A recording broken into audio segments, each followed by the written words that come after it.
Hormati, saya diberi waktu sampai jam sekarang saya boleh.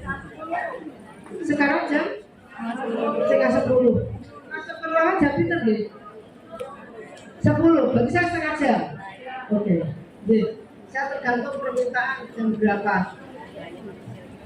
Ibu-ibu semuanya yang saya hormati, saya untuk kegiatan yang pertama ini ingin menyampaikan tentang ideologi, visi dan orientasi gerakan Aisyah abad yang kedua.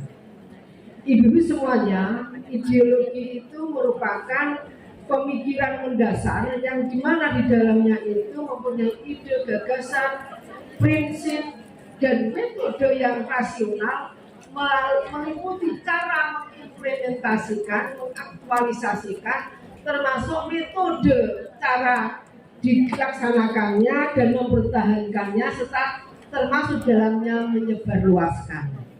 Jadi kalau kita itu ideologi Aisyah itu adalah Muhammadiyah. Ideologi Muhammadiyah itu seperti apa? Tentu di dalamnya adalah ada gagasan dasar yang menjadi panjatan, landasan mengapa kita bergerak, mengapa kita mengikuti aktif mendakwahkan Aisyah melalui berbagai kegiatannya. Tentu di dalam kita melaksanakan tidak hanya sekedar aku mau aktif, tidak seperti itu, tetapi perlu ibu semuanya memahami, mengerti ideologinya Muhammadiyah itu yang seperti apa. Dan visi atau target, visi itu target, ini adalah merupakan impian, cita-cita, nilai masa depan yang akan kita gagas, yang akan kita tuju, yang akan kita laksanakan. Tentu di dalam bergerak mencapai visi itu membutuhkan suatu aktivitas gerakan, di mana gerakan kita itu berorientasi masa depan, bertransformasi akan kebutuhan tuntutan di masa yang akan datang. Itulah sebabnya maka ibu semuanya untuk kita ini bergerak dengan sebenar-benarnya dan bagaimana kita bisa menggerakkan yang terbaik, maka ibu-ibu semuanya harus paham apa itu ADART isinya apa itu program kerja isinya apa, dan apa yang kita lakukan. Termasuk adalah amal usaha, kaidah, badan pembantu pimpinan, kegiatan, bentuk kerjasamanya seperti apa yang bisa kita gagas. Ibu semuanya, untuk mencapai itu semuanya kita itu ada beberapa hal yang perlu kita pahami, diantaranya bahwa kita jadikan ideologi gerakan dan visi tadi itu menjadi landasan dan spirit kita di dalam berdakwah. Orang tidak akan bisa berdakwah dengan sebaik-baiknya kalau tidak mengerti saya itu mau melangkah ini dasarnya apa, orientasinya kemana, dan strateginya seperti apa. Itulah sebabnya maka ideologi ini harus kita pahami. Kemudian ideologi Islam adalah ideologi wasatiyah. Yakni wasatiyah itu artinya tengah-tengah. Tengah-tengah yang seperti apa? Yang seperti Muhammadiyah. Bagaimana Muhammadiyah itu bisa bertahan 110 tahun? Bagaimana Aisyah bisa bertahan 106 tahun? Karena apa? Karena Aisyah dan Muhammadiyah itu posisinya di tengah-tengah. Tengah-tengah itu ketika ada perubahan zaman, ada satu kegiatan, ada perubahan zaman yang terjadi, maka Muhammadiyah maupun Aisyah itu bergerak mengikuti. Itulah sebabnya maka di dalam aktivitas gerakan Aisyah maupun Muhammadiyah itu ada bentuk-bentuk bentuk-bentuk tulisan, canangan yang memperkuat ideologi Muhammadiyah maupun Aisyah agar tetap eksis. Di antaranya apa? Di antaranya adanya mukadimah anggaran dasar, adanya risalah Islam berkemajuan yang kita semarakkan di era muktamar ini, karena Islam berkemajuan itu produk real. Bagaimana Aisyah itu menghadapi tantangan masa depan yang semakin kompleks dan penuh dinamis. Itulah diantaranya ibu-ibu yang dilakukan oleh Aisyah agar tetap eksis. Bukan hal yang mudah. Ketika Aisyah itu bisa bertahan sampai 106 tahun ini. Kalau ideologi yang ditanamkan pada anggotanya dan pimpinan itu menggulirkan beberapa keputusan untuk memberi penguatan agar Aisyah tetap eksis sampai dekade-dekade yang akan datang. Nah, ibu-ibu semuanya, masalah ideologi yang kita rasakan sekarang ini adalah belum disosialisasikan ideologi Muhammadiyah di semua tingkat dan di semua lini. Nilai ideologi Muhammadiyah belum terinternalisasi dalam kehidupan organisasi dan amal usaha. Hal yang real adalah ketika Muhammadiyah menetapkan Idul Fitri di hari A, maka ada sebagian masyarakat anggota Muhammadiyah melaksanakan Idul Fitri di hari B. Itu berarti belum adanya komitmen dalam diri panjenengan untuk samina wa atona dengan segala keputusan yang telah ditanamkan oleh Muhammadiyah, yaitu pimpinan pusat Muhammadiyah. Melemahnya pemahaman Muhammadiyah sebagai gerakan Islam dakwah amar ma'ruf nahi munkar. Karena memang sekarang saking besarnya Aisyah, yang masuk di Aisyah belum tentu adalah mereka yang dari bawah, dari IBM, IMM, Nasiah. Mungkin karena simpatiknya dan ketemunya Aisyah setelah beliau dewasa. Apakah itu salah? Tidak salah. Aisyah itu terbuka untuk buka semua kalangan yang memang berinisiatif, memiliki keinginan masa depan untuk berdakwah amar ma'ruf nahi munkar. Melamahnya spirit militansi yang berdampak rendahnya kiprah menggerakkan Aisyah. Militansi itu pun semakin lama semakin berkurang. Ada karena apa? Karena memang Muhammadiyah maupun Aisyah amal usahanya sekarang sangat banyak dan beragam. Tentu itu menjadi bunga, menjadi madu untuk didatangi berbagai kumbang untuk datang bertandang. Tentu madu ini menggairahkan sehingga memang sekarang ini berbagai amal usaha itu luar biasa telah menarik berbagai kalangan yang mungkin belum mengenal Aisyah Muhammad. Tidak, belum terlambat. Maka Bapak Ibu semuanya harus mulai belajar apa sejatinya Aisyah. Kok sampai 106 tahun kok masih eksis tuh, membuat itu apa gitu. Nah, inilah kita harus banyak belajar. Berikutnya menurunnya ketaatan dan komitmen pada misi pemikiran dan kebijakan Muhammadiyah. Melemahnya pengabdian dan kiprah dalam menggerakkan Muhammadiyah. Dari Muhammadiyah maupun Aisyah tentu adalah memberikan suatu wadah bagi kita semuanya untuk berjuang, sehingga tidak ada perjuangan itu yang tanpa mengorbankan material, tenaga, pikiran, tidak mungkin. Tentu menuntut kita semuanya untuk ikhlas berjuang dan berkorban. Melemahnya ukhuwah silaturahmi dan sinergi antar anggota. Sinyal yang terjadi di seluruh wilayah Jawa Tengah, saya baru mulai belajar. Mengapa sih? Nggak ada, saya kan jadi ketuanya, saya jadi itu. Kayak kue merebut urusan PDA, PWA, PCA, untuk apa coba? Ini menyedihkan dan mengharukan kita semuanya. Kalau mau monggo sih jadi ketua PDA silakan. Tapi kalau di PDA no problem. Saya temukan sinyal-sinyal itu di PDA dan PCA. Astagfirullahaladzim. Kita itu sedih.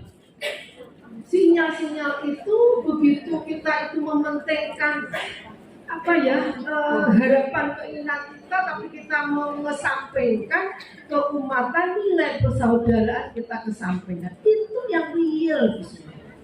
Bagaimana kalau kita itu datang ke Aisyah karena rindu ingin ketemu, ketuanya, ingin ketemu bendaharanya. Bagaimana saya kangen datang ke Aisyah, karena ketika di Aisyah tempat kita bergembira ria, berkemajuan dan menggembirakan, bukan mencari musuh dan permusuhan. Jadi ini harus kita tanamkan, kita introspeksi diri kita. Untuk apa kita beraisyah? Tentu semuanya dalam rangka adalah ibadah.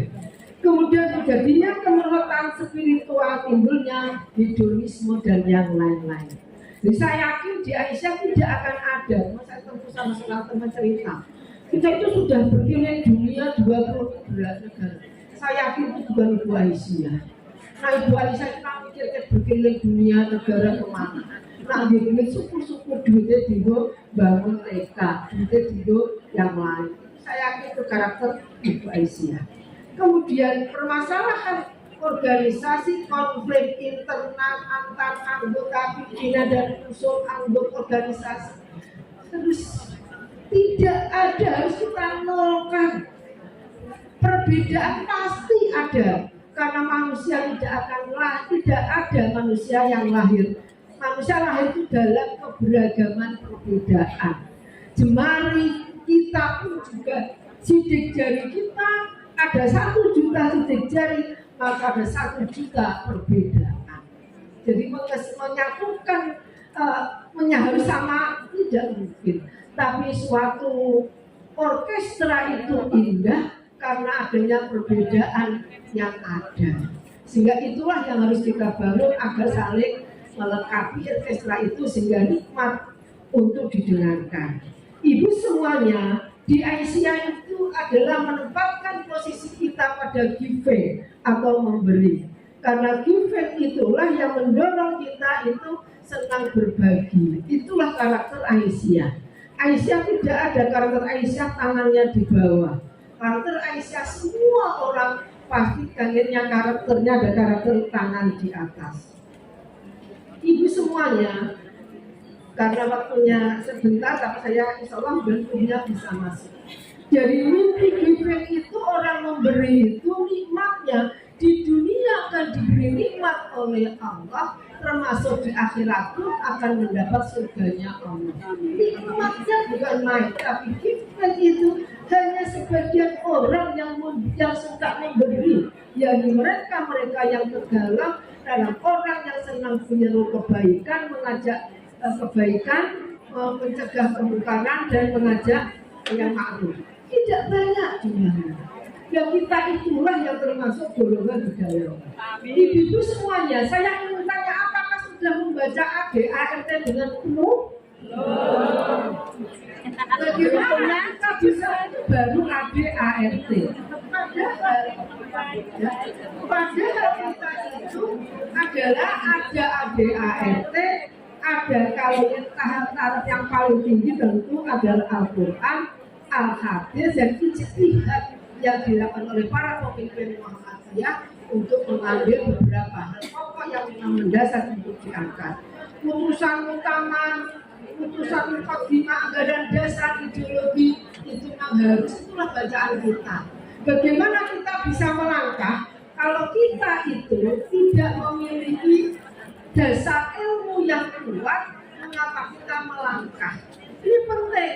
Maka ibu-ibu semuanya wajib untuk kita buka kembali kalau pertemuan-pertemuan ranting atau cabang itu ya membaca kaidah, membaca apalagi mukadimah, anggaran dasar, membaca kitab-kitab yang ada semuanya. Kalau kita lihat semuanya, ada nilai-nilai dasar perjuangan Aisyah dan ideologi Muhammadiyah yang jumlahnya ada 13 itu. 13 itu lahir semuanya. Itu bukan serentak, tapi setahap demi setahap bagaimana Muhammad itu mensikapi perkembangan dunia yang begitu cepat, sehingga muncullah pada tahun 35 agar eksistensi Muhammadiyah tetap terjaga, muncullah Masail Al-Khams, masalah 5 tahun 35. Kemudian tahun yang kedua, tahun 38 ada keputusan tentang langkah 12. Kemudian tahun 51 Muqaddimah Anggaran Dasar Muhammadiyah. Pada tahun 62 Kepribadian Muhammadiyah. Kemudian NKCH itu tahun 69. Tahun Hitoh Perjuangan Muhammadiyah itu sampai D, sampai akhirnya keluar apakah Muhammadiyah itu memperjuangkan di politik atau tidak, itu berjenjang itu semuanya. Pada tahun 69 Hitoh Ponorogo itu terkait dengan politik ini semuanya.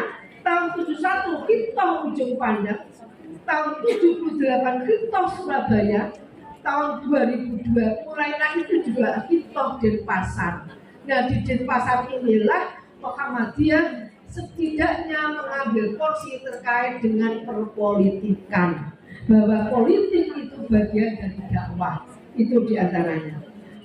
Kemudian tahun 2000 Pedoman Hidup Islami Warga Muhammadiyah, tahun 2005 Pernyataan Pikiran Muhammadiyah Jelang 1 Abad, tahun 2010 Pernyataan Pikiran Muhammadiyah Abad Kedua. Jadi abad kedua itu sudah dicanangkan sedemikian rupa oleh Muhammadiyah dan Aisyah agar kita siap menghadapi abad yang kedua. Sampai akhirnya muncul fikih Al-Ma'un, pokok fikih Aisyah abad kedua tahun 2015. Kemudian Risalah Islam Berkemajuan tahun 2022 dan Risalah Perempuan Berkemajuan tahun 2022. Itulah sebabnya maka Risalah Islam Berkemajuan itu harus kita pahami untuk ini semuanya. Jadi apa isi ini, mengapa begitu sangat berarti? Inilah Muhammadiyah itu. Setiap periode muktamar ada gejolak atau kejadian tertentu, maka langsung mengcounter dengan cara menyiapkan dokumen agar dokumen itu betul-betul bisa disebarluaskan dan menjadi penguatan ideologi Muhammadiyah maupun Aisyah. Saya tidak bawa HP, tetap punya 7 menit lagi. Lagi ya, 6 menit kata saya. Masalah 5 itu sudah ada poin-poinnya, itulah semuanya. Maka kita perlu, saya sedang mengumpulkan dokumen-dokumen resminya yang sifatnya online sehingga ibu bisa menyimak. Masalah 5 itu ada adinnya, al-ibadah sabilillah dan al-qiyas atau ijtihad. Lupalah bagaimana Muhammadiyah itu melakukan ijtihad, di antaranya ada dasar kuat mengapa Muhammadiyah melakukan ijtihad. 12 inisiasi Kiai Haji Mas Mansur dengan memperdalam masuknya iman, memperluas paham agama, memperkuatkan budi pekerti, menuntunkan amal sikap, menguatkan persatuan, menegakkan keadilan, melakukan kebijaksanaan, kemudian mengadakan konferensi bagian permusyawaratan keputusan, mengawasi gerakan jalan dan kesambungan gerakan luar. Ini semuanya karena ketika itu ada hal mendasar yang perlu diangkat di dalam tahun 38 karena ada satu pergolakan karena ketika itu Muhammadiyah berdiri itu sudah luar biasa respon dari pemerintah Belanda yang itu wahannya macam-macam wahabilah atau yang apa begitu. Kemudian itu semuanya berikutnya adalah terkait dengan Hitoh Perjuangan Muhammadiyah yang saya sampaikan di sini. Karena ini kiranya era politik, saya bacakan saja. Hitoh Ponorogo 69, Hitoh Ujung Pandang 71,